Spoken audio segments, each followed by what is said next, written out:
Hello friend, this is Ramneek Wig and today I'm at Bangkok City for a workshop on the miracles of Pranayama and food therapy, and this is a beautiful city to be in. Friends, today I shall be telling you about Pranayama and food therapy for high blood pressure. Now friends, there are several pranayamas for high blood pressure, and the important ones are as follows. Number 1, Pranav Pranayama. Number 2, Sukh Pranayama stage 1 and stage 2. Number 3, Anuloma Viloma Pranayama stage 1 and stage 2. Number 4, Brahmari Pranayama. Number 5th, Sheetali Pranayama. Number 7, Sheetkari Pranayama. And number 8, Vayu Pranayama. So these are the pranayamas for people with high blood pressure. Now friends, let me show you the technique of a very simple pranayama, which is called as Sukh Pranayama. Now Sukh Pranayama primarily means deep abdominal breathing. That means you got to breathe in to the count of 5, and as you breathe in, your abdomen should slowly expand. Then you got to breathe out to the count of 5, and as you breathe out, the abdomen should slowly contract. This is the stage 1 of Sukh Pranayama. And in the stage 2 of Sukh Pranayama, when you breathe in to the count of 5, your abdomen expands. And when you breathe out to the count of 10. Very, very slowly. That means your abdomen contracts very slowly as you breathe out to the count of 10. So friends, remember that whenever you're doing Sukh Pranayama, you got to be very cautious of the ratios. In the Sukh Pranayama stage 1, you got to breathe in to the count of 5 and breathe out to the count of 5. In Sukh Pranayama stage 2, you got to breathe in to the count of 5 and your abdomen should slowly expand. And thereafter breathe out to the count of 10. That means abdomen should very, very slowly contract. Now friends, as far as food therapy is concerned, people with high blood pressure, number 1, they should try to get their meals cooked in monounsaturated fats. That means they should get their meals cooked in olive oil, canola oil, rapeseed oil, or rice bran oil.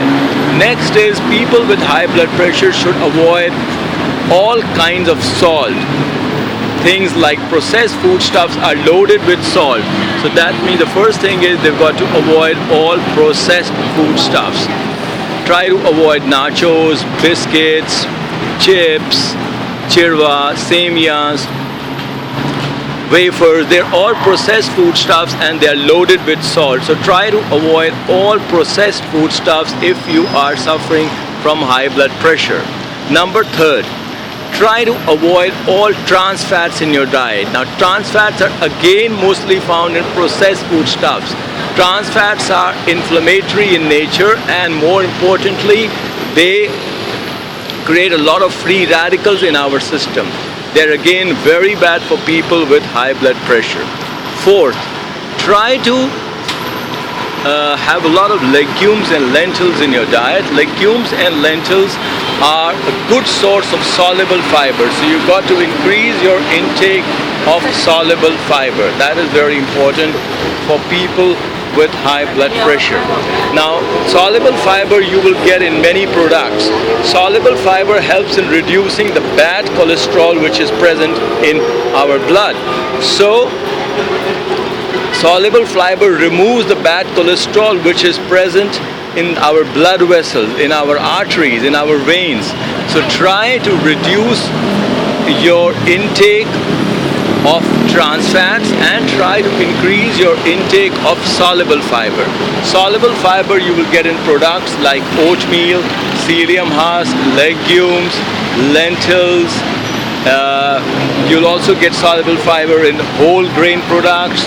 So try to increase your intake of soluble fiber. Another important thing, friends, is that try to have at least 4 to 6 liters of water in a day. Water is very important for our health. So friends, these are simple guidelines what you have to keep in your mind as far as food therapy is concerned if you are suffering from high blood pressure. Now friends, let me tell you here that I conduct a couple of courses at my centers at New Delhi and also over the Skype. The courses which I conduct are as follows. first is a disease-specific course on pranayama and food therapy. The second is called a basic course on pranayama and food therapy. Now the disease-specific course has got 11 classes. The basic course has got 9 classes. The third is an advanced course on pranayama and food therapy, again 9 classes. The fourth is a basic course on meditation, which has got 6 classes. And the fifth is a teacher's training course on pranayama, food therapy and meditation. This has got 30 classes. Now all these courses are personally conducted by me at my centers at New Delhi, and they're also conducted by me over the Skype. So if you're not living in New Delhi, you can still do these courses with me over the Skype. Now all these courses are personalized. That means they are one-to-one. They are personally conducted by me at my centers at New Delhi and also over the Skype. Now friends, let me tell you here that if you want to get in touch with me, my personal cell number is +91 99 101 I'll again repeat that for you. It is +91 99 and my website is www.ramneekwig.com. And friends, let me tell you here that I have over 500 videos on YouTube, so you can also check me out there. My YouTube address is youtube.com/Yoga Guru Ramneek Wig. So friends, this is Ramneek Wig signing off from Bangkok City, and do have a great day ahead.